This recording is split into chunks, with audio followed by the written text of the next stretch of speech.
1년 넘게 남자친구랑 만나고 있는데 사소한 거 하나에도 싸우고 화해하고 합니다.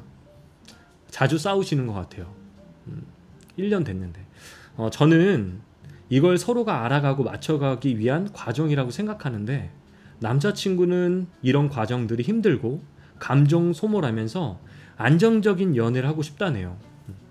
하루하루에 매번 기분 좋고 즐거운 연애가 될 수는 없겠지만 남자친구랑 잘 지내고 싶은데, 또 장거리 연애다 보니까 남자친구랑 잘 지낼 수가 좀 없는 것 같습니다. 그리고 조그마한 거에도 쉽게 제 기분이 상하기도 하고요.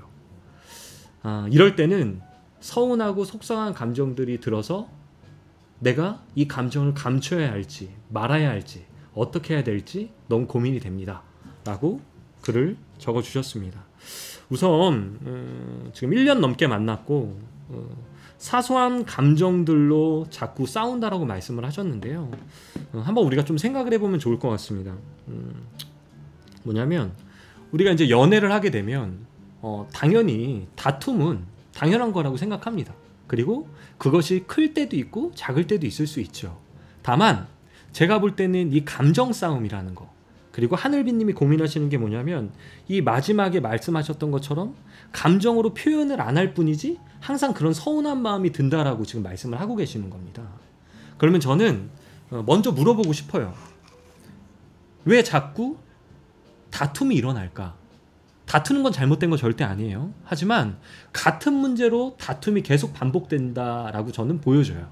왜 그러냐면 남자친구분이 계속 이런 걸로 감정 소모하고 싶지 않다라고 말하기 때문에 같은 부류의 것들로 아마 제가 볼 때는 하늘빛님이 서운함을 계속 표현하는 거 아닐까라고 생각해요. 그리고 그런 마음이 서운한 것들을 지속적으로 표현하고 그 남자는 그런 것들을 어떻게 대처해야 될지를 모르고 이런 부분에서 계속 트러블이 있는 것 같습니다. 이럴 때는 이 문제를 좀 들여다보실 필요성이 있습니다. 우리가 과연 어떤 문제 때문에 계속적으로 싸우는지를 좀 이성적으로 먼저 생각해 보셨으면 좋겠어요. 그리고 난 다음에 남자친구랑 그 부분들에 대해서 특별히 싸울 때 그런 말을 꺼내는 게 아니라 어느 날 나를 잡고 진지하게 소통하기를 권해드립니다. 내가 이런 부분들에 있어서 이렇게 서운함을 계속적으로 느껴. 나는 이런 부분이 참 서운해. 그래서 난 앞으로 이렇게 표현을 안 해줬으면 좋겠어. 그런데 이 상대방이 그런 부분을 바꿀 마음이 없다? 그럼 고칠 수 없는 거예요. 그럼 둘 중에 하나 하셔야 됩니다. 본인이 그런 부분을 이해하시던 아니면 그분과의 앞으로의 만남을 어떻게 할지 결정하셔야 되는 거죠.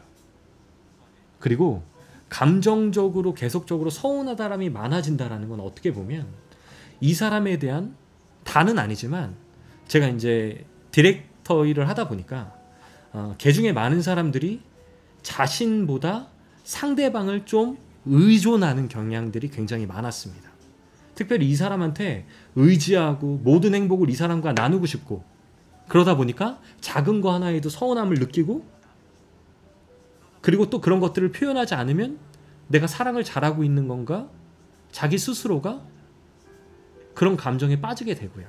그러니까 악순환이 계속 반복이 되는 거죠. 그럴 바에는 계속적으로 지속되는 싸움의 본질적인 것들을 파악하시고 그 부분을 남자친구분과 정확하게 이야기를 나누시고 소통을 정확하게 하시기를 추천해 드립니다. 그리고 그런 감정이 이 남자친구가 바꿔줄 수 있다라고 말을 하면 지속적으로 말하시는 건 괜찮지만 그렇지 않을 경우에는 그렇게 말하는 것들을 멈추셔야 되는 거죠. 그리고 본인 감정에 더 주목하시기를 추천해 드려요. 그래야지만 내가 이 감정을 계속적으로 이렇게 표현하는 게 옳지 않구나 라고 본인도 느끼실 거기 때문에 그렇습니다. 아셨죠? 꼭 남자친구랑 시간을 잡고 이야기를 해보셨으면 좋겠어요. 중요한 건 타이밍입니다. 왜 타이밍이냐면 두 분이 서로 싸우신 다음에 그런 부분들에 대해서 이야기를 하시면 남자친구는 들을 마음이 없을 겁니다. 그렇기 때문에 오히려 사이가 좋을 때 자연스럽게 그런 이야기를 꺼내서 서로가 좀 소통하는 시간을 가져보면 어떨까라는 생각을 해봐요. 좀 도움이 되셨나요?